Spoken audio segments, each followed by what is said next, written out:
여기 두 분이 각각 자기 가정에서 따로따로 불러가지고 이걸 같이 합한 겁니다. 그래서 편집이 되어진 거죠.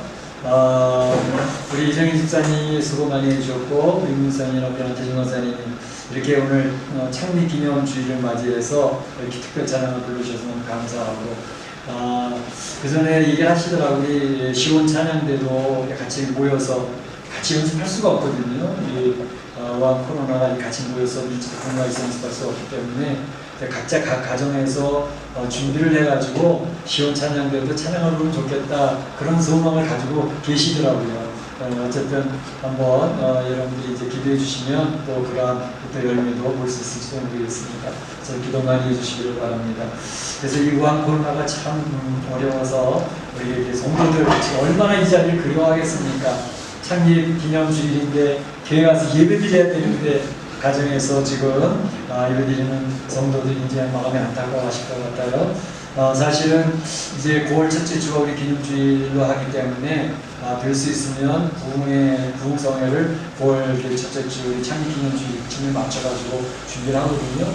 그래서 사실은 오래전에 귀한 목사님하고 이제 약속을 해서 초빙을 하려고 다 준비를 하고 있었는데 그래도 9월달쯤이면 풀리겠지 그런 생각을 하고 약속을 했다가 아무래도 안 되게가지고 7월 8월달 돼도 이거 무역 전혀 없어서 이번에는 캔슬하자. 그래서 부흥성회를 요번에 취소를 하고 저희가 이렇게 조촐하게 그냥 창립기념 예배를 드리게 되었습니다.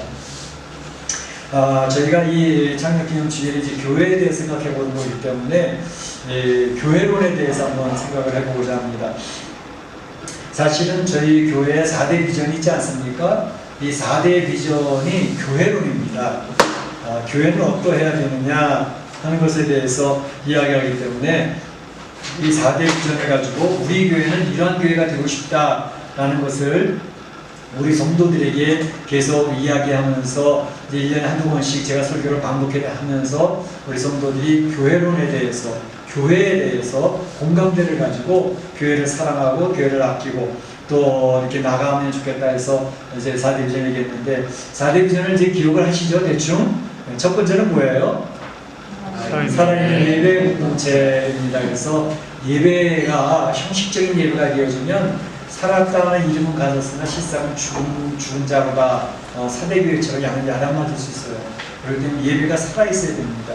예배가 살아있다고 하는 것은 하나님의 영광이 드러나야 되고 하나님의 임재가 경험되어져야 되고 하나님의 말씀과 그 임재 속에서 새 생명이 예수님을 만나는 역사가 나타나고 예수님을 만나게 되니까 그 속에서 놀라운 하나님의 기쁨과 희열을 맛보면서 목청높여 찬양하는 역사가 나타나는 예배가 살아있는 예배입니다. 두 번째는 뭐죠? 훈련받는 제자의 공동체, 이게 교회론입니다. 그래서 교회는 성도들, 이제 하나님의 예수님을 만난 사람들이 하나님의 사람들로 세워져 가야 된다는 것입니다. 그래서 세워져 가는 도구는 말씀과 기도입니다. 그것을 훈련을 받지 않으면 태어나는 것은 그냥 자연적으로 태어나지만 하나님의 자녀로 또 이러한 육으로 세워지려면 말씀과 훈련을 받아야 됩니다. 그래서 제자 훈련이 필요한 것이고 제자 훈련과 큐티 노트 쓰는 훈련 이런 것들을 통해서 하나님의 사람으로 세워져 가야 된다는 것. 그 다음 세 번째로는요. 예수님 닮은 성령의 공동체. 우리가 교회 공동체라는 것은 예수님의 몸으로 세워져 가는 거기 때문에 예수님의 신앙, 예수님의 인격을 닮아가는 것을 이야기합니다. 그래서 5년 전보다 지금이 달라지고 이제 5년 후가 달라지는 우리 인격의 변화, 신앙 인격의 변화가 나타나야 된다는 것입니다. 그래서 그러한 신앙 인격 변화를 통해서 교회를 사랑하고 교회에서 봉사하고 하는 그러한 모습들이 나타나는 그래서 이 세상에서 모범이 되는 성도들로서 세상 사람들에게 영향력을 미치는 그러한 교회가 되어져야 된다는 것이 바로 예수님을 닮은 성김의 공동체입니다. 네 번째로는요. 잃어버린 영혼을 찾는 일, 그게 교회가 세워진 목적입니다. 우리 성도를 불러주신 목적, 교회를 세우신 목적은 하나님의 백성을 찾아내라는 것입니다. 불러서 초대하라는 것입니다. 그래서 잃어버린 영혼을 찾는 일을 우리 개인이나 교회가 하지 않으면 교회라고 말할 수가 없다는 것입니다. 그래서 잃어버린 영혼을 찾는 선교의 공동체 사명을 감당해야 된다. 그래서 제가 여러분에게 계속 제시한 이 4대 비전은 교회론입니다. 우리 미시관인 장로교회는 이런 교회가 되고 싶다라는 것을 초점을 맞추고 성도들이 같은 공감대를 가지고 같은 방향에서 나아가게 되는 것이죠. 그래서 이런 교회론을 늘 말씀드리는데 오늘은 에베소 교회에 나타난 교회론을 이야기하고자 합니다. 에베소 교회는 사도 바울이 3년간 이제 사역을 하면서 교회를 세웠던 그런 교회고, 이 에베소서를 본 것은 사도 바울이 로마에 1차 툭 되어졌을 때에 그 옥중에서 에베소 교회 편지를 보내면서 성도들 양육하고 있는 그런 모습, 특별히 너희는 교회다운 교회가 되어져라, 하나님 기뻐하시는 교회가 되어져라 라는 것을 이야기한 그런 내용이 나와서 이 에베소 교회를 통해서 이 교회론을 생각해 보자 하는 것입니다. 사실은 우리가 요한계시록의 7교회를 살펴보면서 에베소 교회에 대해서 한번 살짝 짚어봤습니다. 그렇죠? 첫 번째 나타났던 교회가 에베소 교회 아닙니까? 첫사랑을 잃어버린 에베소 교회라고 말씀을 드렸죠. 이 에베소 교회는 굉장히 모범적인 교회로 성장을 하고 있었습니다. 그래서 그 교회는 특별히 복음 진리를 지키는데 너무너무 잘했던 것이죠.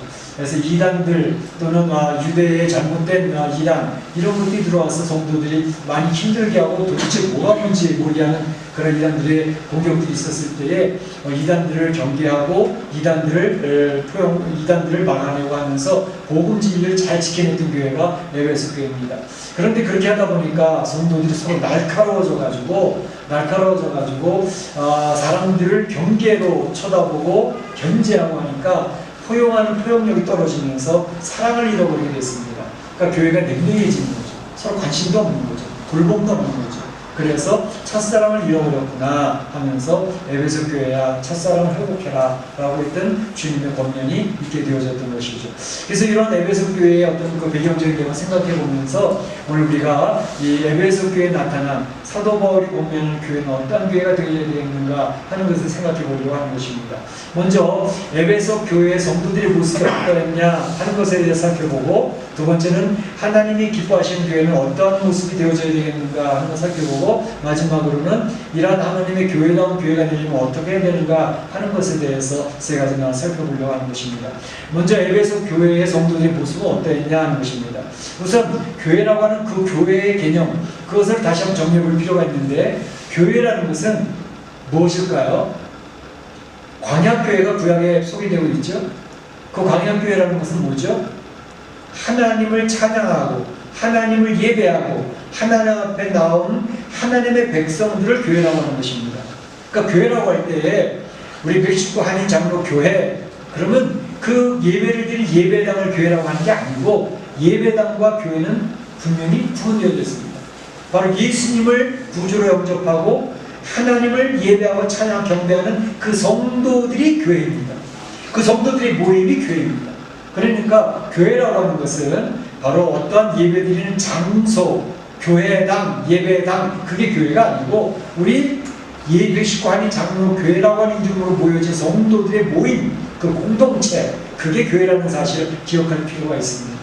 자, 그런데 바로 이 부름받은 교회, 세상 사람, 모든 세상 사람들 속에서 하나님을 예배하고 하나님을 찬양하고 경배하는 그런 성도들로 부름을 받은 성도, 이것을 교회라고 하는데, 이 에베소 교회 성도들의 모습은 어떠했을까 하는 것입니다.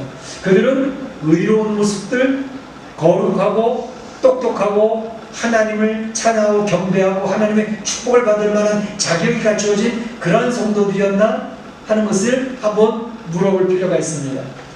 하나님께서 처음에 하나님 사람으로 불러내셨던 사람 누구? 아브라함이죠. 아브라함이 어떤 사람? 그 아버지가 뭐 하던 분이에요?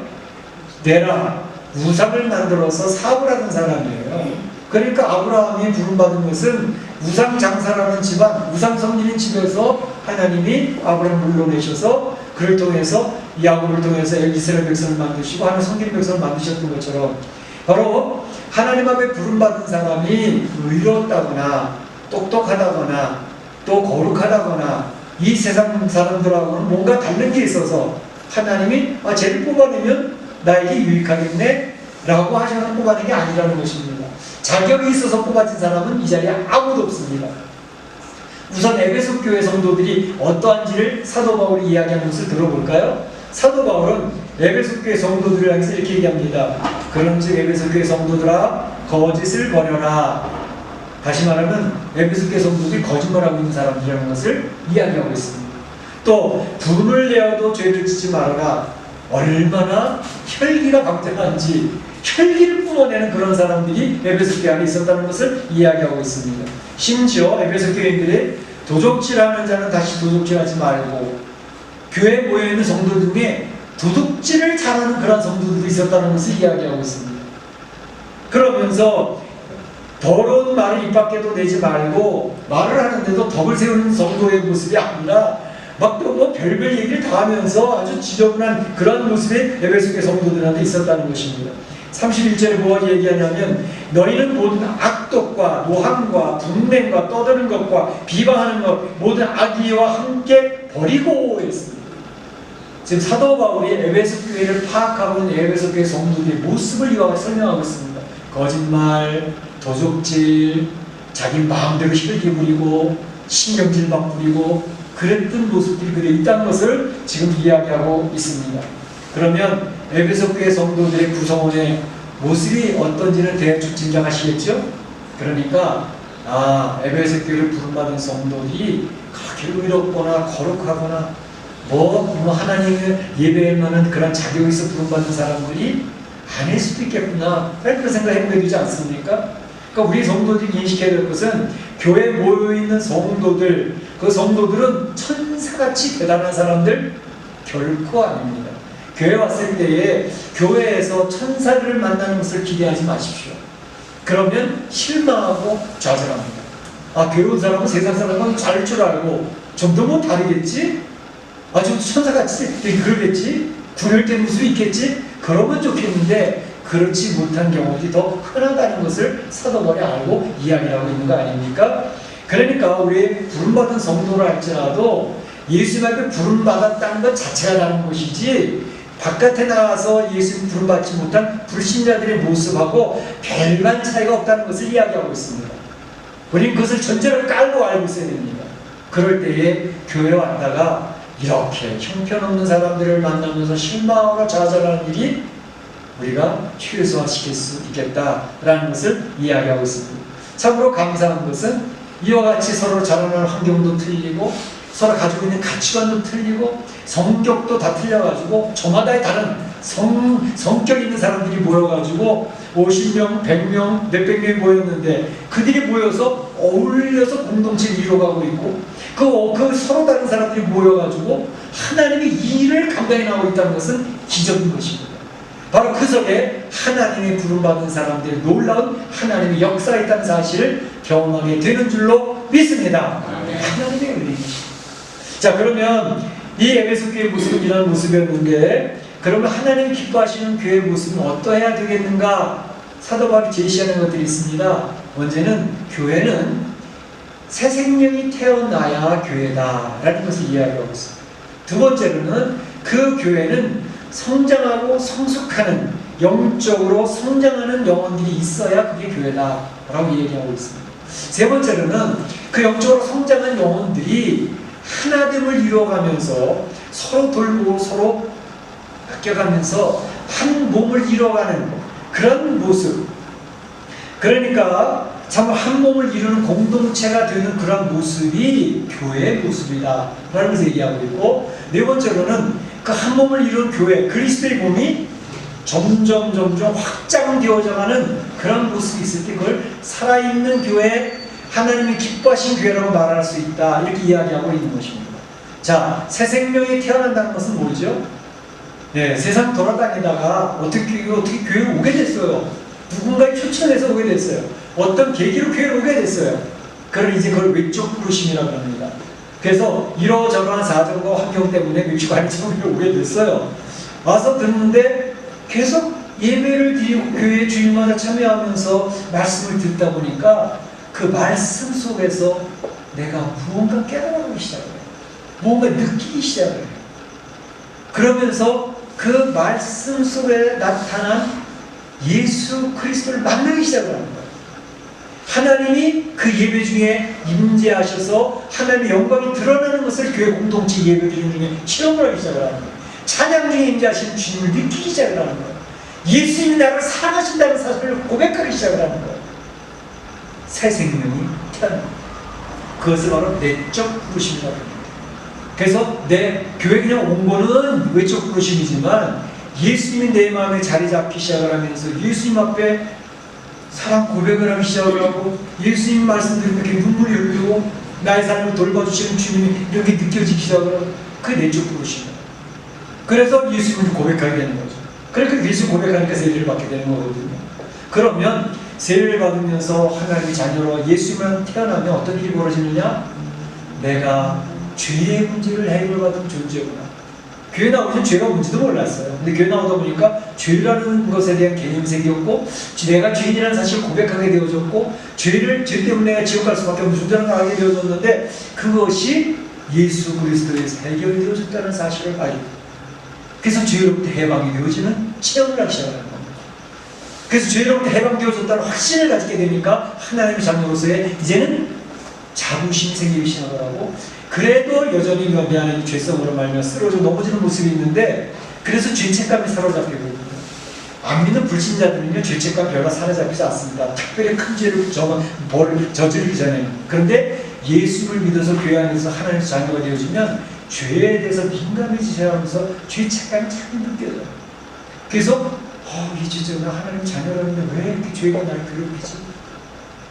그래서 이 예배를 통해 가지고 예수 그리스도의 보혈을 흘러가는 것을 통해서 우리 죄를 고백하면서 내 죄책감을 해결할 수 있는 하나님의 노하우를 배우게 됩니다. 교회 공동체 안에서. 그래서 죄로부터 해방되어진 자라는 사실을 기억을 하면서 예배를 드릴 때마다 하나님 앞에 너무나 감사하고 감격해서 하나님의 용서하심을 경험하면서 찬양을 목청으로 펴드립니다. 하나님 감사합니다.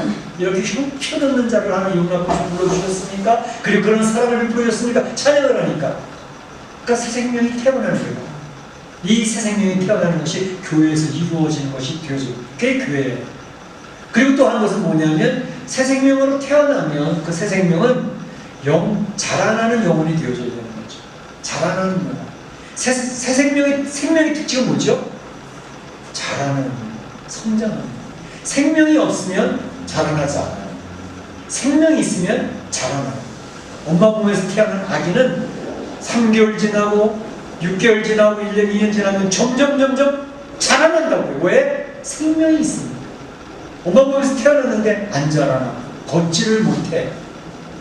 몸무게가 안 늘어. 이유는 병이 들었기 때문에 안 자라요.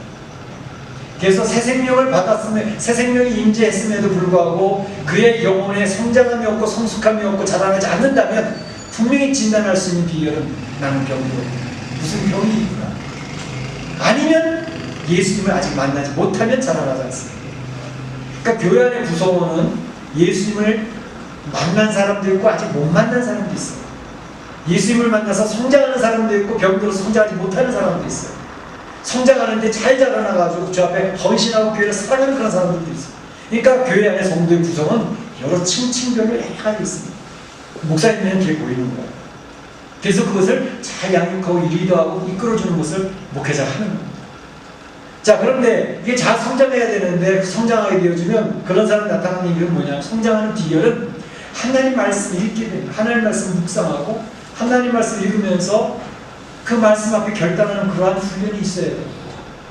그리고 내 스스로 결단을 해봐도 내가 그걸 이겨내서 힘들기 때문에 기도하면서 주의 능력을 덧입어야 돼요.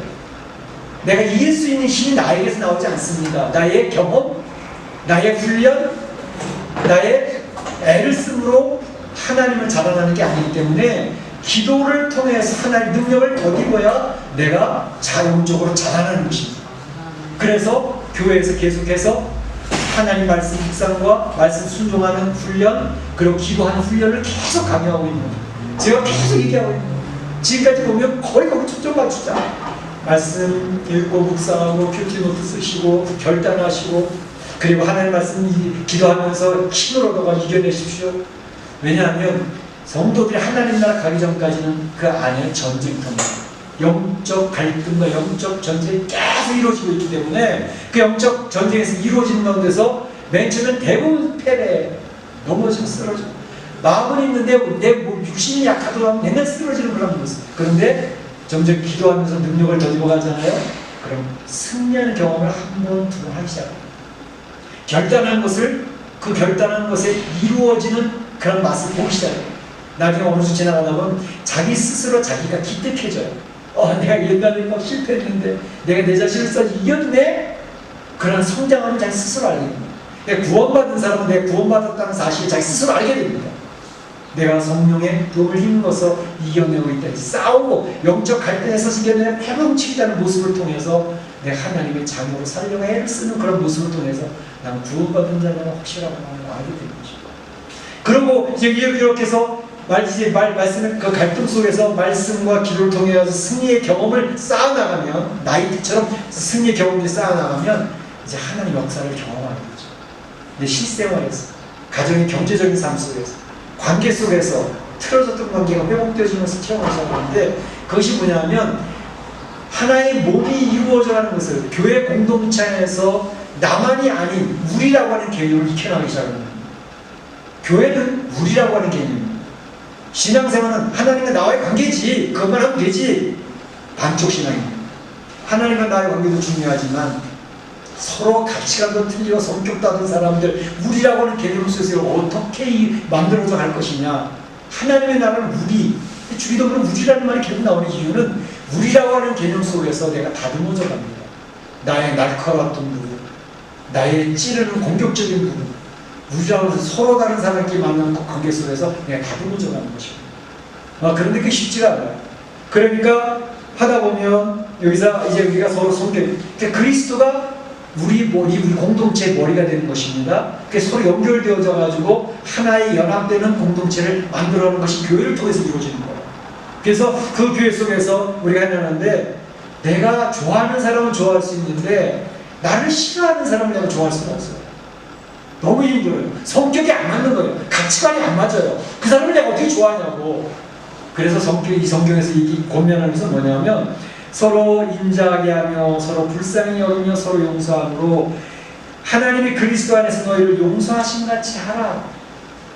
예수님이요, 나를 용납하실 때 제가 용납받을 만한 사람이 되었냐고요. 발로 걷어차고 싶은 존재라구나.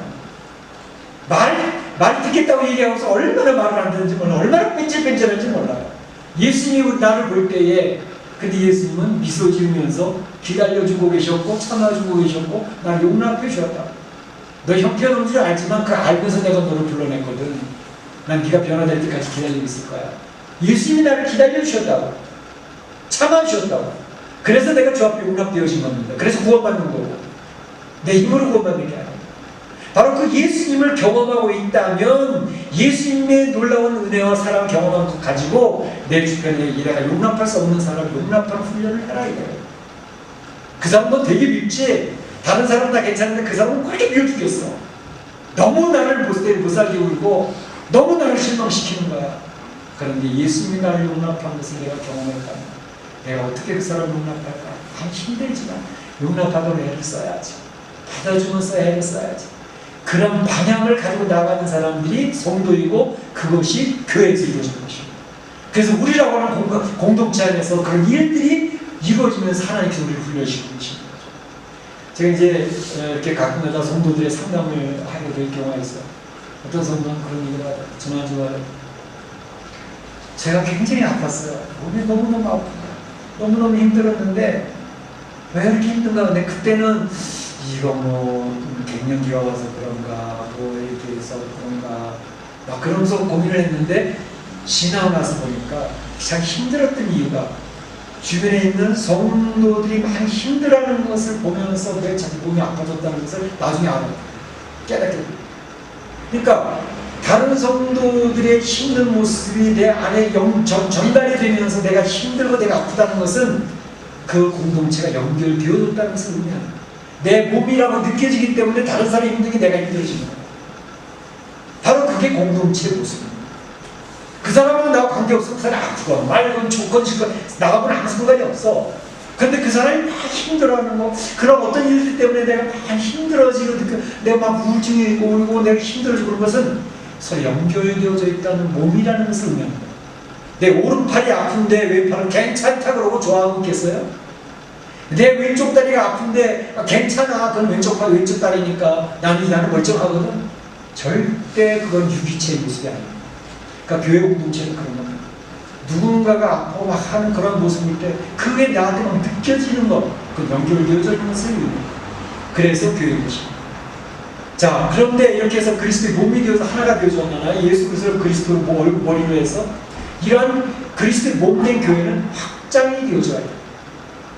몸이 점점 불어나가야 되는 그런 모습으로서 교회가 세워져가는 것을 의미합니다. 다시 말하면 이 그리스도의 몸은 점점 건강해지고 힘을 얻어가고 그러면서 성장하고 견고한 모습으로 세워져가는 것을 이야기합니다.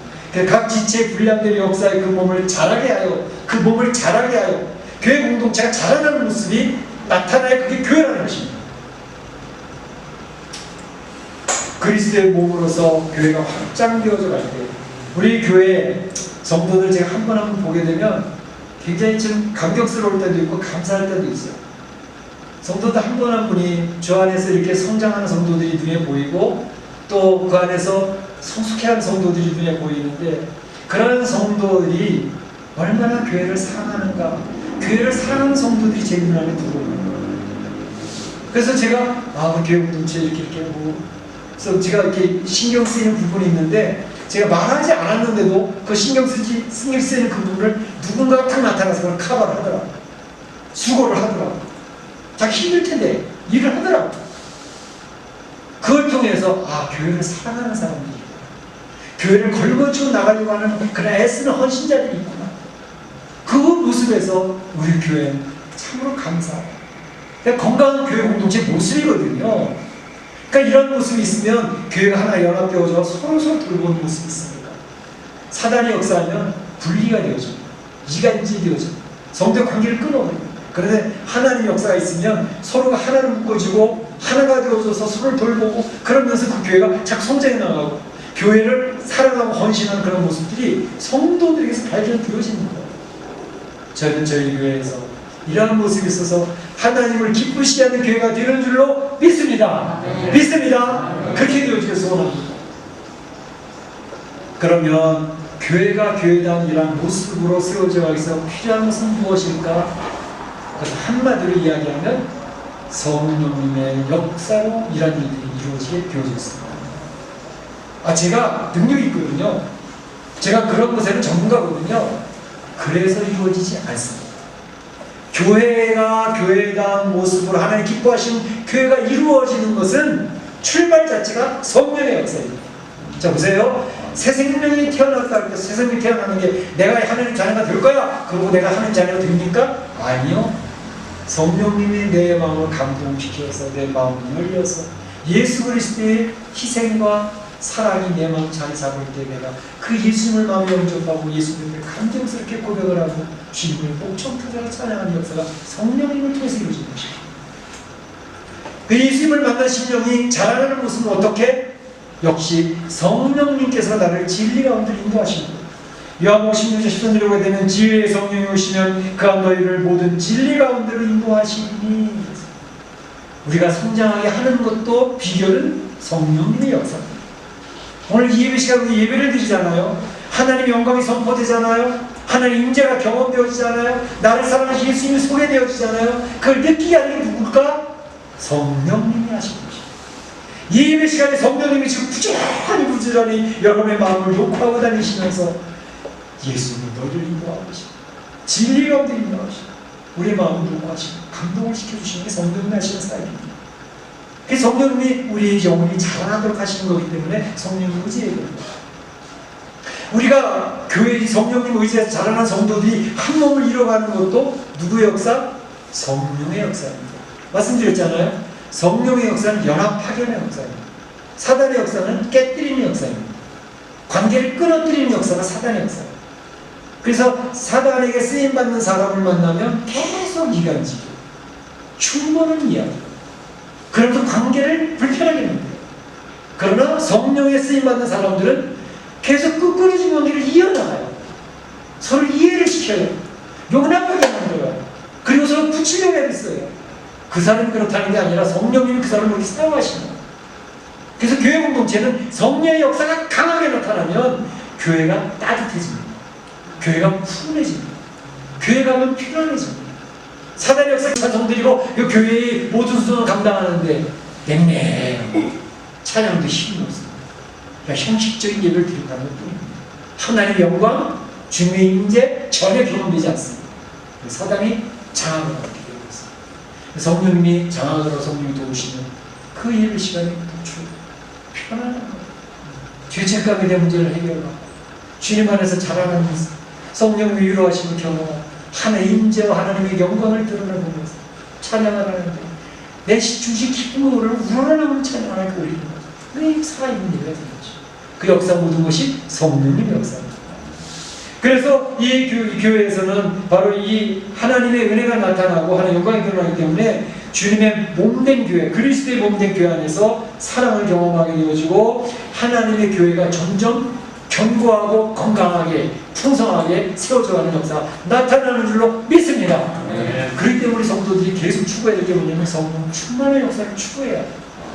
성령 충만의 역사를 제가 늘 얘기하는 건 어떤 거예요? 하나님 말씀을 읽으셔야 돼요. 하나님 말씀. 요즘에 감사한 것은 성경 일독하는 성도들이 굉장히 많아서 오늘도 한 분이 오셔서 성경책 받아가기 위해서 가져왔는데 마지막 성경책 가져왔는데 우리 성경이 성경을 많이 읽고 있어서 너무 감사해요. 네, 성경 창고 오늘도 끝이지만 제가 9월달에 달력 신청을 할 거기 때문에 한 11월달 때부터 많이 들어올 거니까 포기하지 마시고 성경 열심히 읽으시기 바랍니다. 그리고 기도하는 내가 하나님의 자녀를 세울 수 있는 능력을 기도를 통해서만 얻을 수 있어요. 나의 성품, 나의 경험, 나의 능력으로 절대로 내가 성장할 수 없습니다. 그래서 기도가 필요합니다. 그러니까 기도하는 성도가 되어줘야 됩니다. 그렇게 돼서 성령 충만해지면 우리 개인이 신령이 살아나고 건강해지고 성도의 개인이 건강해지면 성도들의 가정이 건강해집니다. 가정 예배를 드리는 성도들이 자꾸 생겨서 너무나도 감사합니다. 가정이 교회가 됐습니다. 아이들과 같이 말하는데 얼마나 아이들이 잘 자라는지 몰라요. 가정이 건강해지니까 각 목장이 건강해집니다. 각 목장이 교회입니다. 각 목장이 하나님 중심으로 서로 위로하고 격려하고 돌봐주고 그 모습이 목장에서 나타나는 거죠. 그러니까 목장이 건강하니까 교회 공동체 자체가 건강해지는 거죠. 하나님의 은혜가 있습니다. 감격스럽습니다. 자, 우리가 32주년 교회 창립주일을 맞이하면서 교회론에 대한 정확한 정립이 필요합니다. 우리 교회 4대 비전도 교회론이지만 오늘 사도 바울의 에베소 교회를 통해서 이 얘기한 이 내용들을 잘 숙지하셔서 우리 멕시코 아닌 장로교회는 어떤 교회가 되어줘야 될까 하는 것을 통해서 우리 사랑 성도들 교회를 많이 사랑해 주시고 헌신해 주시고 돌보시는 건 감사한데 앞으로도 계속해서 우리 교회가 하나님을 기쁘시하는 교회가 되어지기를 주님의 이름으로 축원합니다. 축원합니다. 네, 다 같이 한번 기도하겠습니다. 한 목소리 한번 기도해 주시길 바랍니다. 오늘 말씀을 기억하시고 우리 교회는 어떤 교회가 되어져야 될 것인가 이런 교회들이 해주시옵소서 기도하는 시간 되시길 바랍니다. 기도합니다. 사랑의 하나님 감사합니다.